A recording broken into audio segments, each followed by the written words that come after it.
Diego Simeone prise la polémique sur le penalty de Julian Alvarez.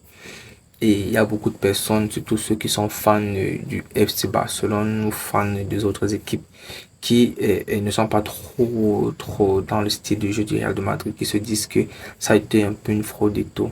Alors si tu penses que ça aussi a été une fraude, ou si tu penses que c'est le contraire, n'hésite pas de me le dire en commentaire, c'est très important. Alors, le coach de l'Atlético de Madrid, Diego Simeone, qui est le coach de cette équipe depuis beaucoup d'années aujourd'hui, qui est avec ce comeback de son équipe qui a battu le Real de Madrid 1-0 chez eux à Metropolitano, et que le coach était déjà un peu soulagé du fait que son équipe puisse venir à bout de l'équipe de l'entraîneur italien Carlos Ancelotti. S'est vu arracher la qualification sur quelques détails, un petit détail mais qui a été très crucial, qui a fait aussi beaucoup de polémiques au niveau de l'arbitrage, de l'AVA et de l'équipe. Disons aussi qu'il y avait une polémique qui a passé par rapport aux arbitres et tout. Mais je pense que ici on n'était pas en Liga, on était en Champions League. Même si c'est deux équipes de Liga qui s'affrontent toujours et toujours. Mais je pense que c'était la Champions League et pas la Liga. Donc, c'est-à-dire que le, le coach de l'Atlético de Madrid a déclaré que Roland Alvarez a avoué avoir touché à deux reprises le ballon. Quelque chose qui est interdit d'abord par le système d'arbitrage. Un penalty qui se fait tirer n'a pas le droit d'être touché deux fois sur la balle. Et Roland Alvarez a avoué à ses coéquipiers, à son coach, avoir touché le ballon deux fois. Donc, c'est-à-dire que si la règle le dit, c'est-à-dire que le penalty a eu raison d'être annulé, alors la polémique n'a pas droit d'être, parce que le Real de Madrid s'est qualifié peut-être sur un coup de chance, mais je pense que ce n'est pas de la fraude.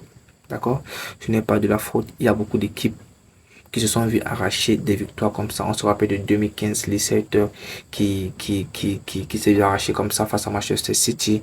On a des équipes comme Preston face à Norwich. Donc c'est quelque chose qui ne date pas d'aujourd'hui, qui date de beaucoup d'années, mais qu'aujourd'hui ceux qui ne suivent pas les règles ou l'actualité de football ne peuvent pas voir ni comprendre. Donc je pense que ça serait un peu malveillant pour vous qui êtes fans, qui ne sont pas fans du Real de Madrid, de venir aujourd'hui poser la polémique en disant que le Real de Madrid a fraudé ou le Real de Madrid a fauté, le Real de Madrid s'est fait avantager. Au cours du match, on a eu beaucoup de lacunes et beaucoup de réclamations du côté du Real de Madrid qui ont été ignorées par l'arbitre, des penalties et un peu de vois. Et tout ça, je pense que ça c'est du jeu, et je pense que le coach Diego Simeone peut être peut-être dessus de ça, parce que l'enthousiasme et l'énergie que les joueurs ont donné tout au match devait à tout prix ou à 100% être bénéfique pour le club. Mais après tout cet effort et tout, ils ont vu la qualification les retirer des doigts. Donc je pense que c'est la seule déception qu'il peut avoir, et que le Real de Madrid puisse se qualifier. Beaucoup de personnes disent toujours que le Real de Madrid c'est une équipe super chanceuse. Moi j'en pense aussi. Même si je suis madrilène, je suis fair play en fait. Et je me dis toujours que si le Real de Madrid a pu passer, c'était parce qu'eux devaient passer. Donc si la polémique, si c'est que la polémique est en train de continuer, Roland Alvarez lui-même a mis fin à ça en disant ouais, j'ai touché le ballon à deux reprises. Donc si tu aimes l'analyse, n'hésite pas à me le dire en commentaire, c'est très important. D'accord?